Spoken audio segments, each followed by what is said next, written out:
Hi everybody, and welcome to this week's edition of Straight Talk with Bren O'Brien and Tim Rowe from The Straight, brought to you by our sponsors, Darling Inglis. Today, the rising cost of training takes centre stage.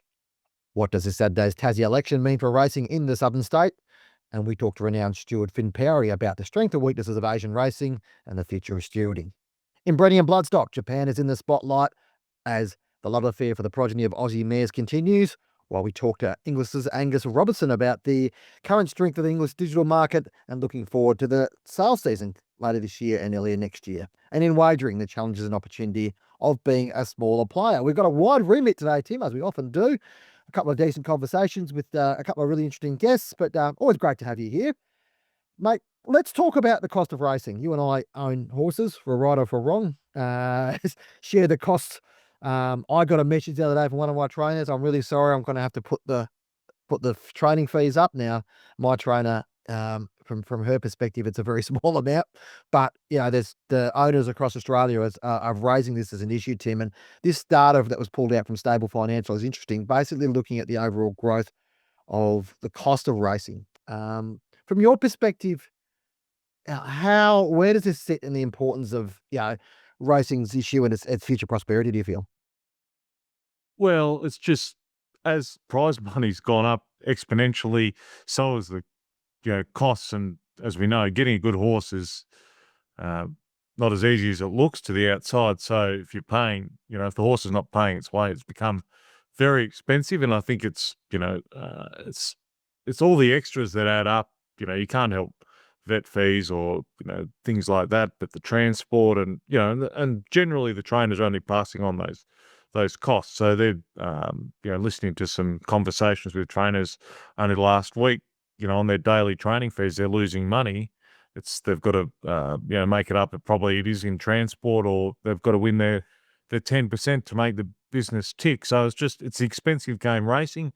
I don't have the answers to how to bring it down. I'm not sure you can.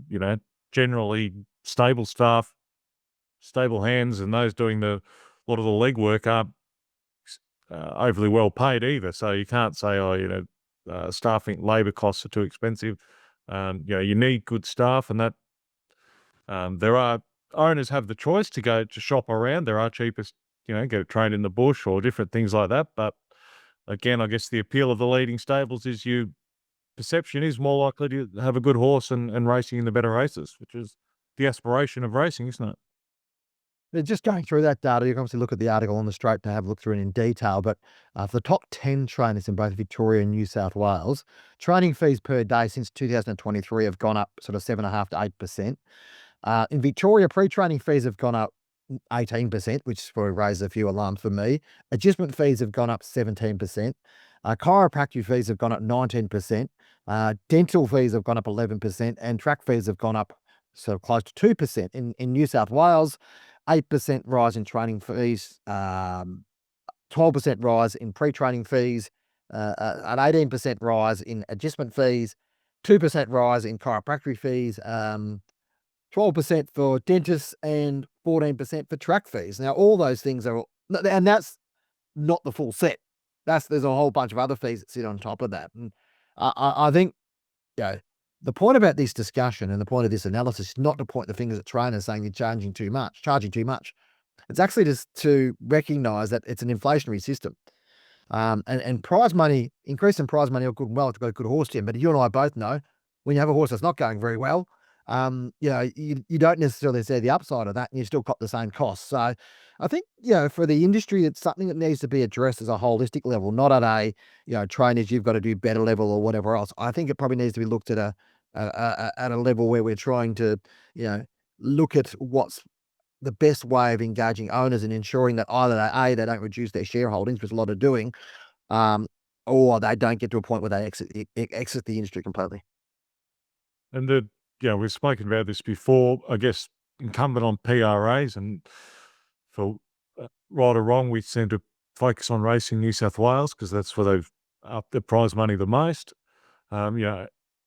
Arguably at the expense of facilities and therefore track fees and stable rents and things like that. Are they better off reducing stable rents or subsidising that to make training fees more affordable for owners? Again, they've obviously believe, by and large, prize money is the way to offset that. Yeah, as I said, it's an expensive game, and buying the horses become more expensive. And again, this is not a pot at the breeders, because we've done analysis with the pinhooks and how expensive it is to breed a horse and get a horse to a sale, and quite often need 150,000 to break even, or 100,000 at least to break even. So it's not a pot at the breeders; it's just a very expensive game, and arguably maybe you can bring service fees down a fraction, but that's only going to offset it a little bit as well. It's just an expensive game, and you hope you get a good horse, and the thrill of that outweighs the cost. Yeah, and it gets to a point where it's a game of um, you know, enjoyment rather than a commercial venture for a lot of owners, and that's fine. But there gets a point where that enjoyment becomes less and less, the more the bills pile up. And trainers are quite efficient at ensuring that they're not carrying the risk and the cost of that stuff. They are taking a lot of the risk to start with, so it's fair enough. But for me, it feels like the system isn't quite right at the moment. My concern is that more and more people are saying, you had that boom in owners probably 2 or 3 years ago. Maybe that's dropping off, or maybe they're dropping back, and maybe the rise with microshares. There's an article elsewhere the other day about microshares, and one of the major businesses having 55,000 clients. That's a lot of clients, Tim. So it's a fascinating one. We'll move on now to the Tasmanian election, something close to my heart. Maybe I'm one of the only racing journalists in Australia who is talking about this at the moment, but it is a significant moment for racing in Tasmania at the moment. We've raised a few issues about this before. On Saturday, Tasmania goes to the polls for the second time in 16 months. It was brought about by an early election. There's supposed to be 4-year electoral cycles. You wouldn't think so. Now, why significant is 2029, the funding deed, which is pretty much underwritten half the funding of Tas racing and racing in Tasmania for the past 20 years, comes to an end. That funding deed was founded on the sale of the Tasmanian tote back in 2009. Before that, Tasmanian racing largely sustained itself without government funding. Now, whether this is government funding or a washout from the Tasmanian tote sale is probably up for debate, and certainly those who are probably against racing and against certain aspects of racing saying it's government funding, and others say, well, it's what the industry deserves given of the sale of the tote back in the day. Regardless of which, there's a political situation now where we've got two major parties, neither of which are likely to get a majority. Labor currently favourite to return to power for the first time in 11 years. Liberal probably battling under Jeremy Rockcliffe to sort of be able to form what they need to do now. Same old stuff, same old political stuff, but the challenge for racing is, what does it mean for the funding deed? Now, both parties have said that they will work on the funding deed. The opposition leader, Dean Winter, who's probably the most likely premier at this stage, is a racing person and sort of gets it. He owns a few horses, and have stated before, from their perspective, that they would look to work on the funding deed, as will Jane Howlett, who's been the racing minister down here, has also spoken about the need for that. The question is, the uncertainty still persists, Tim, and my concern is longer term what that means for racing if that doesn't get resolved, or if we get stuck in another political cycle. Now, complicating this is a large crossbench, 11 crossbenches currently in the current parliament, including 5 Greens. The Greens have a stated aim to end greyhound racing in Tasmania. Of course, Tasmania is governed as a tri-code state of racing, so therefore what happens in greyhound racing and harness racing affects what happens in thoroughbred racing. So it'll be interesting to see how this pans out. I think both major parties are committed to racing, which is a positive thing, but if they have to work with some crossbenches in order to get this across the line, get themselves into power, then it may change the perspective of things. And as I said, there's a stated aim by the Greens and a stated aim by several independents to end greyhound racing, and what they say is taxpayer funding of greyhound racing. Now, that to me is not correct, that term, but because of as I spoke to before about the funding of the tote or whatever. It'll be interesting to see what pans out on Saturday and how that plays forward. And joining us on Straight Talk is global racing executive Fin Powrie, one of the most experienced stewards in the world, in our humble opinion. Currently based in Korea, but Fin, you've had an amazing career across the world and have seen a lot of what global racing has to offer. Tim's been keen to get you on for a while to have a chat, so I'll pass the new ball over to Tim to start off with his interrogation of your quite amazing career, to be perfectly honest. Sorry, just saying thank you for the invitation there, Bren, and it's great to be on the Straits. And as I say, I've had a lot of conversation with Tim, thanks for the opportunity to have a chat with you guys. Sorry about that, but as I was saying, Finn, you sort of started off in, your West Australian in WA and working the country meetings in the far northwest, and you've sort of progressed right through to Dubai and Greece and all these wonderful places. And as Bren said, you're in Korea currently. Yeah, well, look, I've been blessed in terms of my career, that I have been from West Australia, and I got a cadetship back in the late 70s, when things were considerably different to what they are nowadays. And I did my cadetship in Perth, and then did the Northwest racing for several years. And then I went across to New South Wales, and I was based in Tamworth for a year and a half there. Went back to Perth, and then after a year and a half, I became chairman of stewards under some adverse conditions in the West. And I was a chairman there for 12 years, which was through a sort of a tumultuous period in terms of Australian racing. And then I was very, very lucky to be offered the position to go as the first professional steward to Dubai, where I had 5 wonderful years. And then it sort of kind of I snowballed from there, or maybe, I don't know, snowball gets bigger or gets smaller, I'm not sure, but I rolled on from there. And talking to different people that know you, Finn, there's many different ways, to be a steward, but you're also, I think, from what people tell me, you're a natural horseman as well, which I think endears you to the participants. The fact you are a horseman as well as, can read a race and do all the stewarding things that role requires.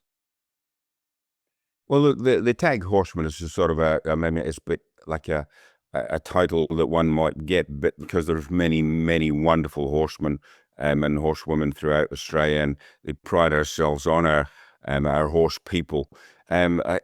Look, I think the essence of it is that I started this game racing wise because I loved horses. I was involved in horses on cattle stations and various pursuits in racing.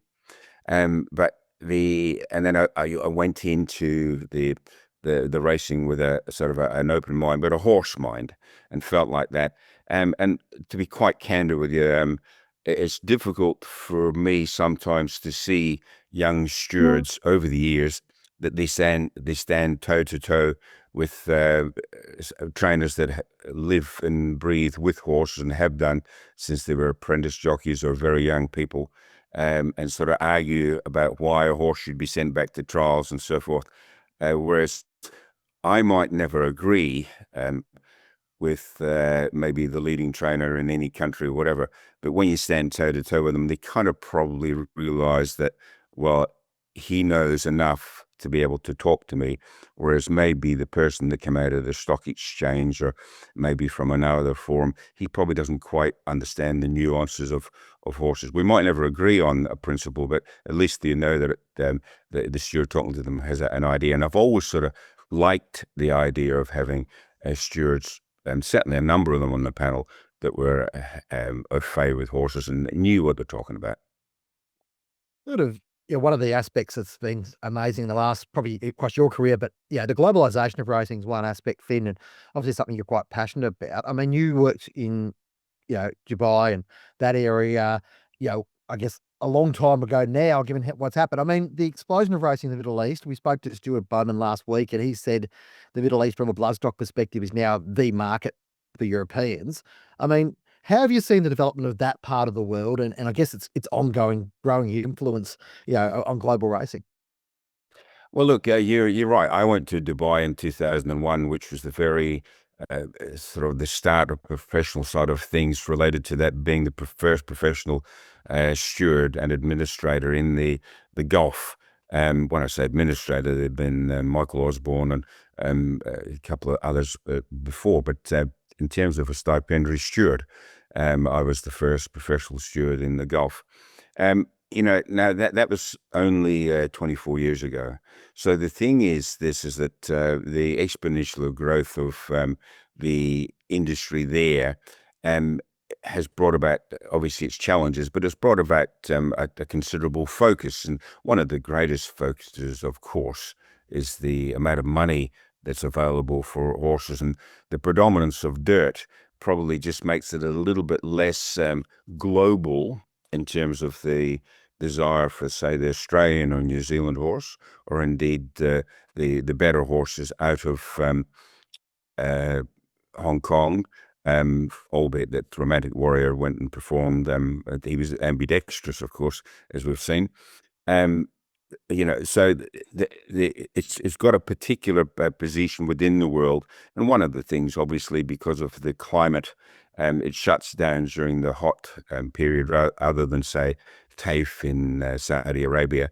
But the majority of the racing in the Gulf closes down, so it kind of fits into the European winter, whereby there's an opportunity, a secondary kind of period for the European horse. So it integrates quite well, because basically it always amazed me in some form that the European, and particularly the English system, would run their flat races, and then all the flat jockeys basically just have the winter off, and it was kind of a weird sort of way of things happening. And then obviously in comes the all-weather tracks and so forth. But I think the Gulf has got a very significant, a unique position, and one of the great aspects of it is that because of the amount of money that the passion of the monarchs over there, and the sheikhs, and His Highness Sheikh Mohammed bin Rashid Al Maktoum put in place initially, and his passion was what drove it and still drives it, is the same in terms of quite a few of the Gulf countries. So whilst that's maintained, I think there'll always be a very, very significant and vibrant racing there, albeit that it doesn't quite always sit with what might be seen as a more commercial racing aspect in Australia. And Finn, you've obviously very experienced in Asia as well. You've worked in Malaysia, and you're obviously in Korea at the moment. Sort of Asian race has been a bit of a state of flux in some jurisdictions. Obviously, Macau's no longer, Singapore ended. Asia racing to certainly Australasia is seen as very important as an export market and different things. Where do you see that that continent going in terms of racing, and can it, outside Hong Kong, can it progress, I guess, in some of those countries? Well, look, when you're talking Asia, you're obviously including Japan as well, and then you've got models like the Hong Kong Jockey Club that is to be applauded, is to be copied, but it, unlike say the Australian commercial side of things, it's a very small industry, and it encapsulates it for their wagerers and their punters. I think the Asian psyche is that they do like to bet, and that they like the opportunity to be in a position to bet. And so it's got its unique challenges in terms of what might be issues of, say, horse welfare. And I say that without being pointed at all, but whereas the focus in, say, Australia, with such an extensive after career issue of show jumping and cross country and dressage and all those things that the secondary markets that the horses go on to, and even the horse that fails at Flemington, he's in a position he can go into the provincials, and then he can go further afield and go into, and maybe end up at Stony Creek Cup one day. But so there's that, whereas some of those places like Malaysia now only has Selangor and the Perak of Club Ipoh, because Penang demised. So it's obviously an issue that's of significance related to the community that brings these things about, in terms of what happened in Singapore, and in terms of also what happened in Macau. So I can sort of see it happening further afield, yet again in Malaysia, whereby one of the clubs possibly will strengthen considerably, and the other club is probably battling to survive. But whilst there's the opportunity for them to get gambling and to channel it back into racing, rather than sort of have it flitter away, which is another topic I imagine we'll be talking about, I think that some of those places like Selangor Turf Club will remain very, very strong. And obviously the Korean aspect is a strong market for their local people here. Japan stands alone, of course, and then Hong Kong is just basically the pinnacle of what one might consider as being global racing. The evolution of technology, Finn, it's something we'll get into in a minute. We'll talk about the possibility of remote stewarding, but I wanted to touch first on cover the challenges around technology and around about the growth of technology in the market. First of all, um, is there more pressure on stewards, do you feel, given the concept of greater distribution of vision? Social media has changed things around. People can share vision quite easily, all that type of stuff. How does that how has that shaped, I guess, that notion that everything is being watched, shape the way that stewards do their job across the world, do you feel? Well, I think one way I like to answer that question, Bren, is to go back to when I started, and we had a 16 mil black and white spool that came flying in, and as a cadet steward, I had to reel it up and then run through, and then make sure I pressed the shutter when we stopped, when somebody's whip was in the air, and so forth. That I didn't burn the tape and everything. So nowadays we've come to the situation where we have AI technology, and everybody around the world, you have slow motion replays of everything. You have in-depth analysis before the jockeys even get off the horse, and so that dovetails and sort of plays into the hands very much of the social media side of the community, whereby they have access and can comment on anything that happens. So the question, to answer the particular question related to the pressures on the stewards, the essence of how you do the job doesn't change. What does change is probably the fact that because people have more access to information, which you in latter days had, all of a sudden it becomes a more significant focus, that possibly there's a greater need for justification so that you can demonstrate something with a video, because to say, well, I know it happened, and I was watching and I saw it happen, that's probably not quite good enough nowadays, because there's going to be drone footage, and there'll be other jockey cam footage and other types of footage that are utilized, whereby somebody said, no, that's not quite right, that didn't happen at all.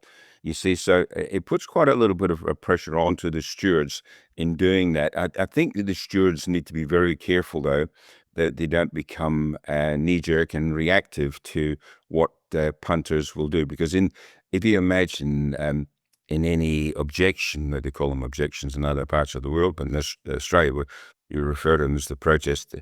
With a protest, there's always at least two sides to the argument. And you can guarantee that if, even though one is the 6-4 favorite and the other one's 100-1, you're going to upset somebody by making a decision, because the decision is not going to just be, let's sort of split the prize money and everybody go home and everybody be happy. It's a situation whereby you're making a decision, and and the gravity of the particular situation is probably quite often increased because of the players in it. And if it's the 6-4 favorite versus the 7-1 chance that's been backed from 20s, then there's a lot of people on both horses, and there's a lot of people are looking very closely at it, and it brings about a greater focus. And basically, like we had in sort of last year's Kentucky Derby, when the Japanese horse ran third, the Forever Young, and there was quite a significant incident there. And I personally, and I don't go out on a limb saying this, but I've said it before, but I think the stewards made a mistake in not inquiring into it. And the reason I say that is not to say we will relegate the winner, and not to say that you should have done this, you should have done that, because I didn't hear any of that evidence. But what they should have done is that they should have given the punters that had backed those horses and the wagerers and the connections the opportunity to be heard. And they said, no, we've looked at it. You might not agree with us, but result stands. And I think that's the obligation of the stewards, irrespective of where you are, and always, and you say without, it's always without fear or favour and unbiased and everything. These are sort of catchphrases that stewards use, but the reality is that's the way it has to be.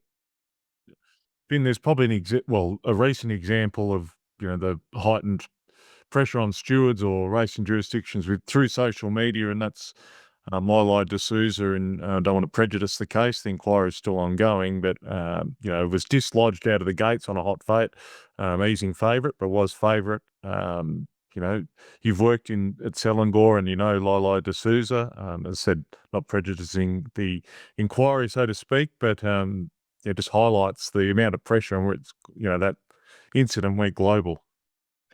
Yes, and that's exactly right. That was a very good example of social media taking something and running with it.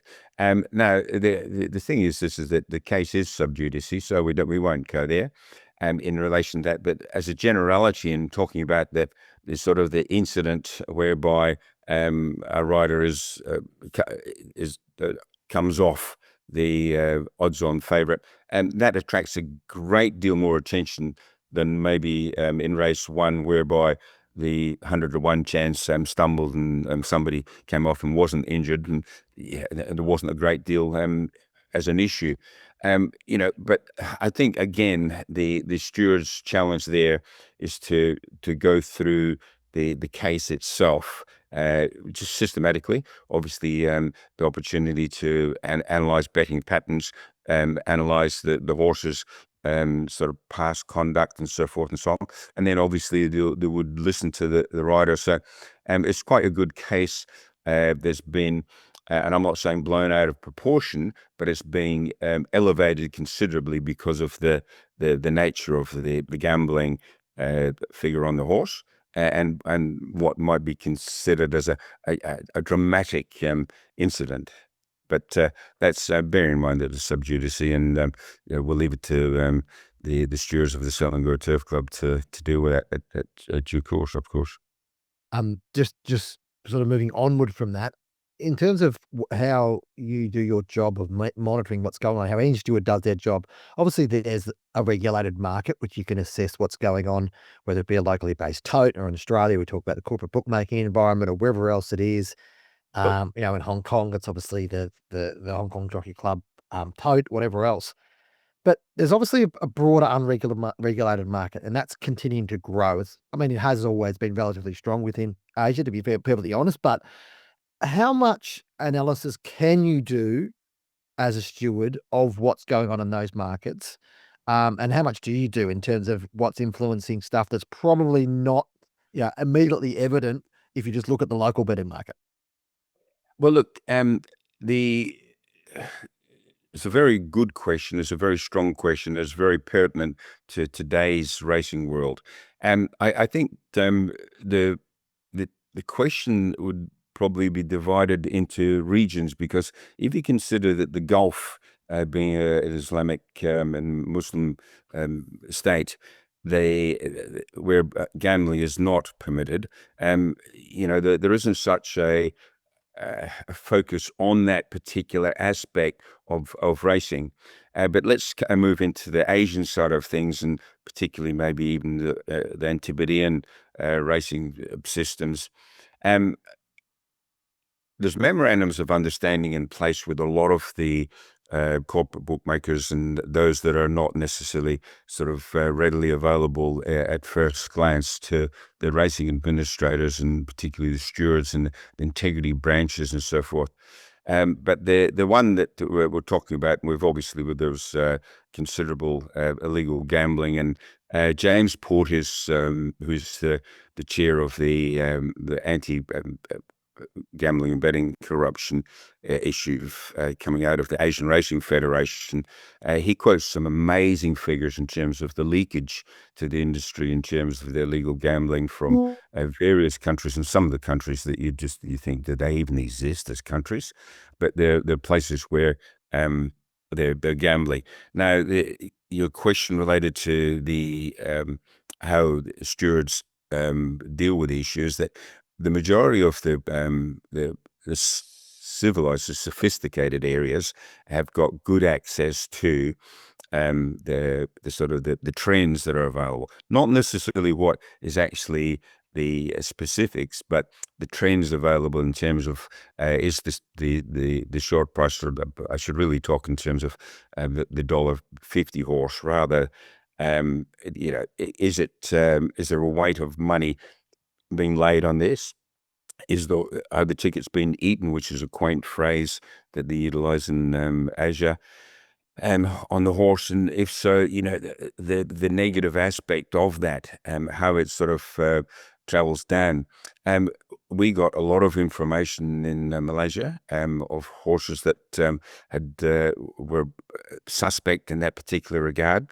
We did a lot of work in terms of our speed maps beforehand, in relation to putting pressure onto the trainers if they had two horses in one race, or indeed there was a last start winner that was dropping back in distance, how they were going to be ridden, obviously maybe the barrier drawn, what sort of came into it. So we put a lot of pressure onto the trainers and the connections, at least, what was going to happen. And that doesn't really mean that it makes anything else necessarily happen, but it also does put the focus onto the jockey to say, listen, we got an issue here, and we need to know. And then obviously the stewards have the old tried, and not necessarily true, but it's a tried method of just telling the jockey, look, we understand that this horse is very, very easy in the market, and you're being watched. It's as simple as that. And then you've got obviously the after race review system and that, but in saying that, also not always Bren, the full amount of evidence comes to you in terms of how much money has gone on these horses. And as you guys would know better than I do, that the movement of big money is often in the last 90 seconds.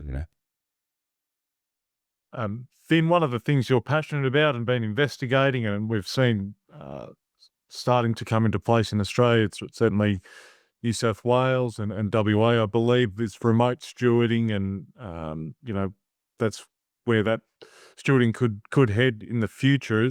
How do you see it playing out, and why is that a good thing?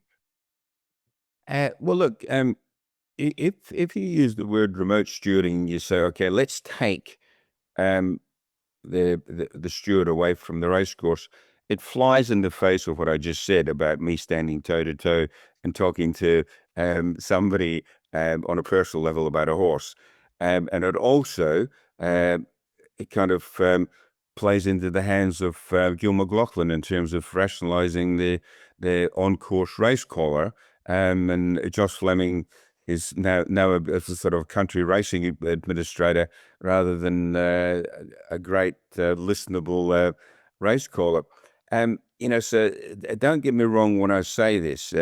The remote stewarding has got the opportunity, or gives the opportunity to stewarding panels, because stewarding isn't such a glossy job as it used to be, because it's more mundane, the amount of travel, the amount of racing that's on, and so forth. It's less sort of glamorous than it might have sort of been seen in those days. So what sort of the remote stewarding principle, and for those that might not know what it might be, is that obviously there would be stewards, or maybe two stewards, which fall short of a quorum at a race meeting in, say, a country region. And then there would be an augmented panel of stewards that would sit in the centre. And if we use, say, Western Australia, for example, you might consider send one steward to Port Hedland with an offsider up there that's a resident in the town. And then you'd have two stewards sitting back at Belmont during the winter down there, and they would be looking exactly the same video footage and everything that would be cited on course, albeit that they were sitting at Belmont Park Racecourse. They would have a video link up to the interview of jockeys, interview of trainers, and anything else that was sort of available to be broadcast. That doesn't say that they can go in the mountain enclosure and check lugging bits and so forth, or they're not going to walk up to the 600-meter mark and dig their heel in and say, oh, we've got a little problem here. So that's why you need somebody on,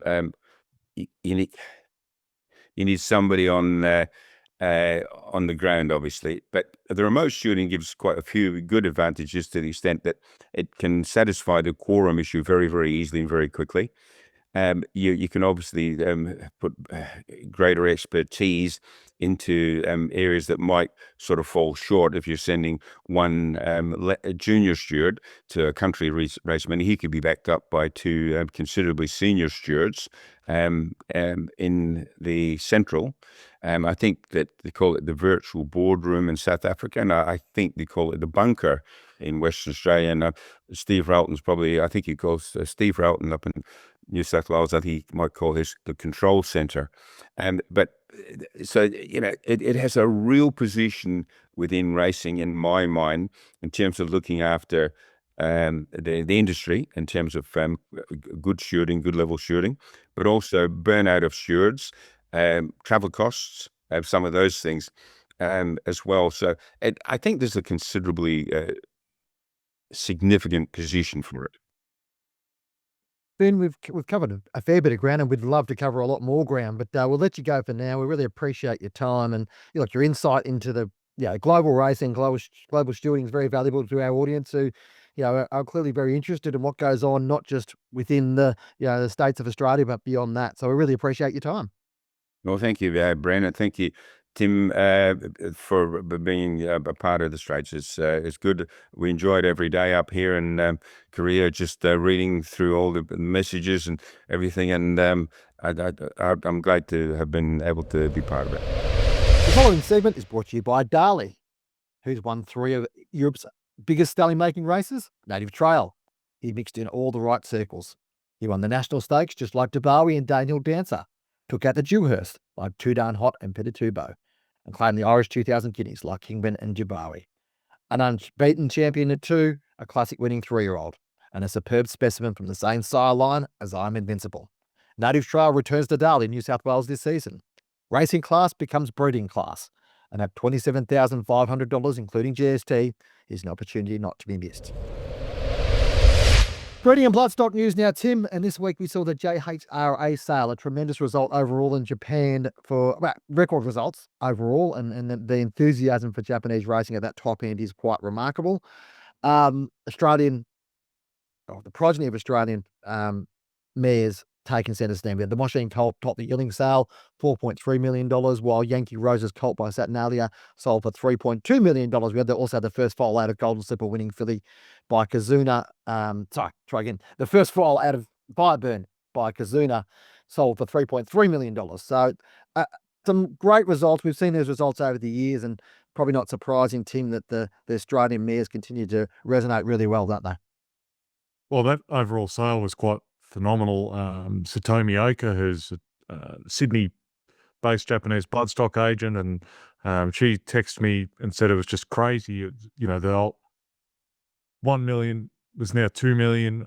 It's just an up 13% year on year on a record sales. Just demand at that top end, and it is, from my understanding of that select sale is probably like the top end of Easter and the top end of Magic Millions. So it's not the whole industry, but it is just that demand, and the Australian mares from small numbers just seem to click with those bloodlines. Whether it's the stamina into the speed mares, just seem to work, and Machine from way back is still producing good horses, obviously topping the sale as you said, and now Fireburn, sold for multiple millions off the track privately by deal brokered by Will Johnson to Katsumi Yoshida. First foal 3.3 million. So I think demand for those mares from Australian mares will continue. It has become far more competitive with obviously the Yearlongs and Coolmores snapping up a lot of the better ones here, but they'll still pick around the edges trying to find the suitable mares that probably are winning Coolmore Classics and those good mile mares with a bit of speed will seem to suit Japan.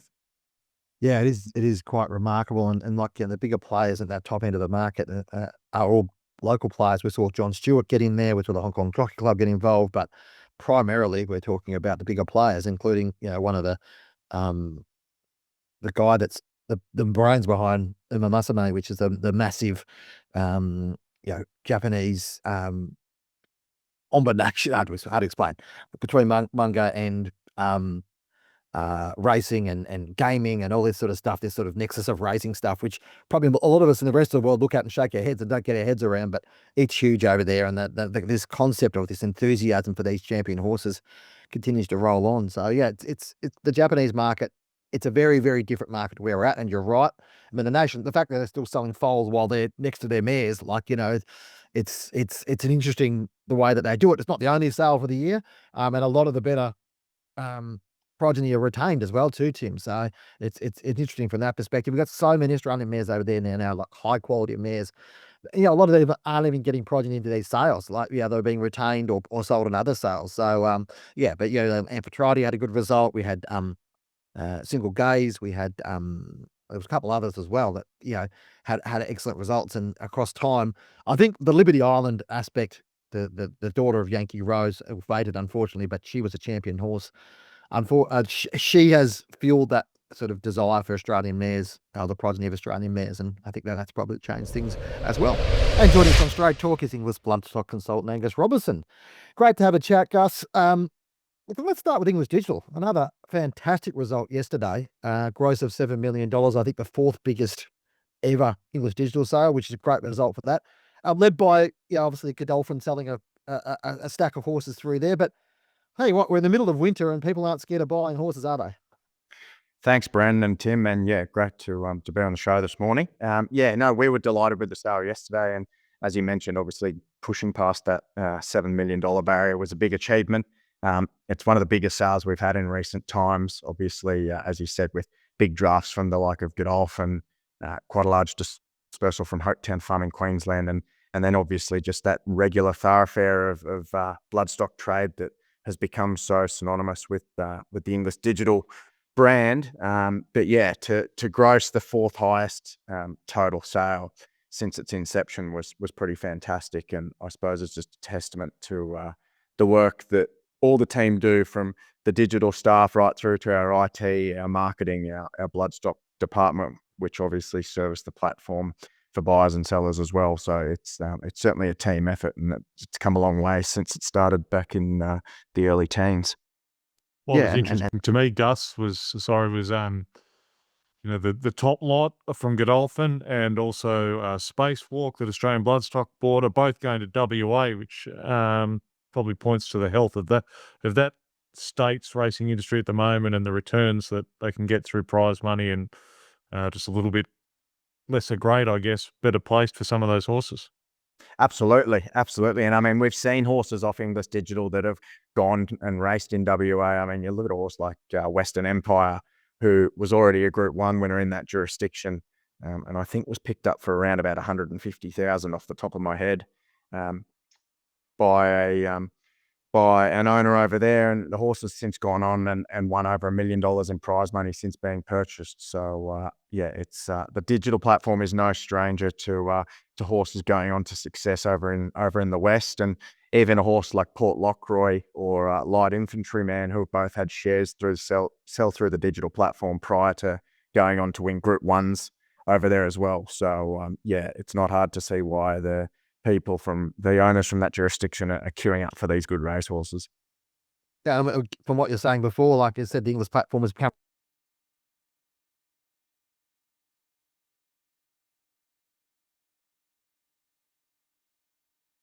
development there for Inglis Digital to move on to the sort of a new.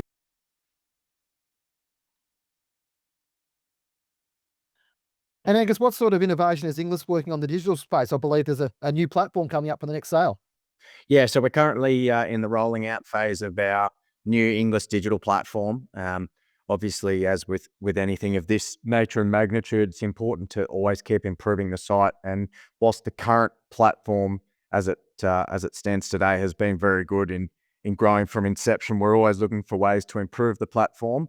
And it was ultimately decided that by launching a new site and platform, we could keep making those small 1% changes and having the capability to make those changes. So obviously there'll be plenty of teething as we move on to the new site.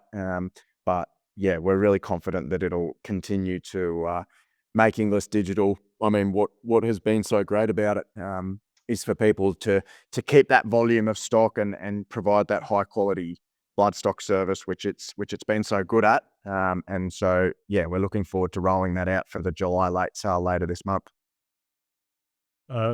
Gus, from a live sale point of view, it's not really that far away in the ready to race sale. The 2-year-old sale will be up and running and held in sort of early October.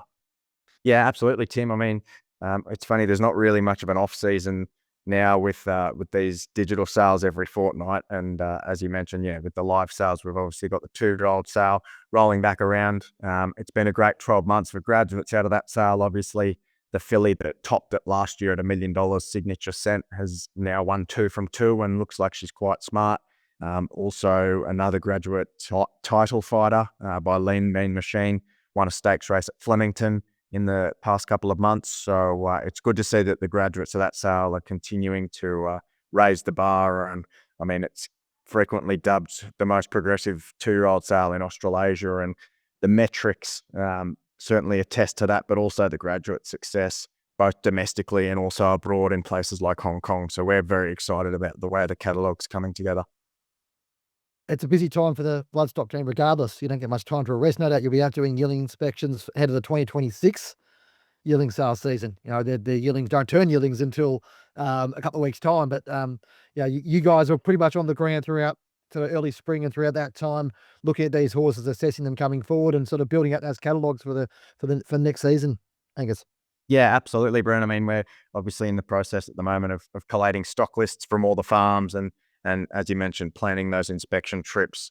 We'll be out on properties from as early as the end of this month, working right through August and into September. So getting out plenty of feet on the ground and looking at plenty of young horses and looking forward to seeing the stock ahead of next year's sales. As you can imagine, it's no small task trying to place a couple of thousand horses across each of Classic, Premier and Easter. So yeah, we'll certainly have our work cut out for us, but it's an exciting time. I mean, you're obviously going out and looking for the next generation of superstars, and working with so many of our valued clients on those properties as well is also very rewarding. Angus, thanks so much for your time and all the best for the upcoming season. No worries at all, guys. Thanks very much for having me on. Finally, this week in wagering, which had a lot about the bigger players in this game, but shout out to the smaller operators, of which there are many. Warwick Barr ran a story today on the decision by SA harness authorities to backflip on a decision to impose an additional fee, which would have impacted smaller operators. And in fact, many of those smaller operators, smaller corporate operators, are opted out of fielding on South Australian harness. They now decided to go back into again. Small little microcosm story, not necessarily about harness racing in South Australia, but more about the smaller players and how they're more affected by the fee structure. We saw that a similar stories that have evolved out of the Racing Australia field fees, and then the way that was structured a couple of months ago too, Tim. It's an interesting one because we talk about the big players and their importance to the market, and they do dominate the market. If you talk about the big 3 or 4, we're talking, well in excess of 80-85% of the market. But the small guys are important. And I guess it's important that we have that diversity at that lower level of those corporate bookmakers, Tim. Yeah, a lot of the smaller, not all of them, but there's a portion of those, say the 50 to the 100th corporate bookmaker who are also family run or they're on course bookies. They go to the, as well, and they, in order to survive and wanting to continue that pastime, they've gone online. And I think that's pivotal that they can survive for the on-course racing as well. That experience of going to the track and seeing the bookies, even now, is still something unique about Australian racing, I think, and UK, of course, but seeing that, the bookies and what they're doing, it adds atmosphere. And so we need those smaller bookies to survive online as well. And it shows that it was only a small fee they were considering. I think it was $2,000. So it wasn't a lot, but just shows how finer margins there are playing those smaller markets on, SA harness racing in this example, that, another $2,000 just doesn't make it viable.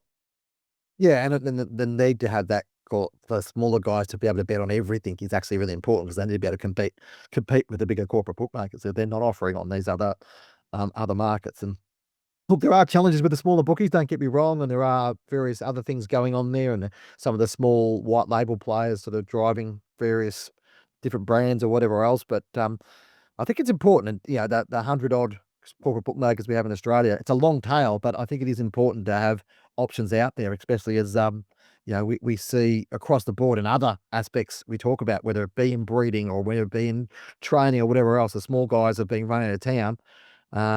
Diversity is important in any financial ecosystem. Thanks for joining us on Straight Talk, brought to you by our fabulous sponsors, Inglis and Darley. Don't forget to give us a rating wherever you're listening to our podcast, be it on Spotify, Apple, Podbean, watching us on YouTube.